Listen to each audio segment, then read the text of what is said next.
Variety వచ్చేసి జనని seeds వాళ్ళది జనని 555 అనే వెరైటీ మొదల నుంచి కూడా కాపు ఉంటుంది. ఏదైనా వర్షాలు అధికంగా అయినా బెట్ట పరిస్థితులను కూడా తట్టుకోగలిగే వెరైటీ ఇది. కాపు వచ్చేసి పోయినసారి అయితే 20 క్వింటాలు 18 క్వింటాలు, ఈసారి కూడా ఇంకా వర్షాలున్నా ఒకవేళ తక్కువ వర్షాలు పడకపోయినా కూడా మంచి దిగుబడులు వచ్చే అవకాశం ఉంది. ఈసారి కూడా మనం చూసుకున్నాం కదా, బాగానే కాపు కూడా సెట్ అయింది మొదల నుంచి కూడా. మనకు కాయం మురిగేది కూడా కొద్దిగా తక్కువనే వర్షాలు ఎక్కువ పడినా కూడా. మన దాంట్లో అట్లే జనని 555 ఉంటుంది. జనని కంపెనీలో ఆకాశ్ ఉంటుంది, జై కిసాన్ అనే వెరైటీలు 3 ఉంటాయి.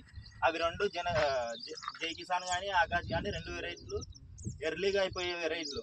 మనం తర్వాత మొక్కజొన్న వేసుకోవాలనుకుంటే కూడా 120 నుంచి 140 రోజుల మధ్యనే అయిపోతుంది. ఇది 20 రోజులు కొద్దిగా ఎక్కువ రోజులు పడుతుంది అనమాట, కొద్దిగా లేట్గా వచ్చే వెరైటీ.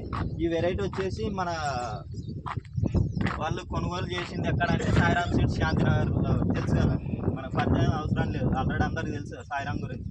ఆ దాంట్లో కొనుక్కున్నారు. మనకి రైతులకు కూడా షాప్లో తక్కువ రేట్లకే ఇస్తారు. ప్రతి విత్తనం కూడా రైతులకు అందుబాటులో ఉండే రేట్లకే ఇస్తారు. అన్ని వెరైటీలు కూడా దొరుకుతాయి అన్నమాట. మన కంపెనీ కాకుండా అన్ని కంపెనీల వెరైటీలు కూడా మనకి ఆ షాప్లో దొరుకుతాయి. ఈ వెరైటీని కూడా ప్రత్యేకంగా నిరుటి నుండి ఎక్కువగా వేయడం జరుగుతుంది.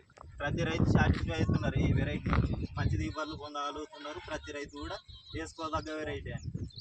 ప్రతి ఒక్కళ్ళు కూడా దీన్ని కొద్దిగా విత్తనం ఏంటంటే కొద్దిగా దూరం పెట్టుకోవాలి. దూరం పెట్టుకుంటే ముక్కన్లకు వేసుకుంటే ఇంకా మంచి దిగుబడులు పొందే అవకాశం కూడా ఉంటుంది. అట్లని ప్రతి రైతు వేసుకో, రేగళ్ళకైనా ఎటువంటి పొలాలకైనా కూడా ఇది సెట్ అవుతుంది. తూకం కూడా దీని తూకం ఏ పత్తి కూడా రాదు. కాయ కొద్దిగా మీడియం సైజు ఉన్నదండి.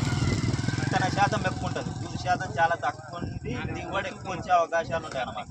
ఆగ్రప్పు తక్కువ, కాయమూరు కూడా తక్కువ. ప్రతి రైతు ధైర్యంగా వేసుకోవచ్చు ఈ వెరైటీని. మనం వచ్చేసారి చేన్ని చూసి మీకు నచ్చినట్లయితే ప్రతి ఒక్కరు కూడా వేసుకోవాలి.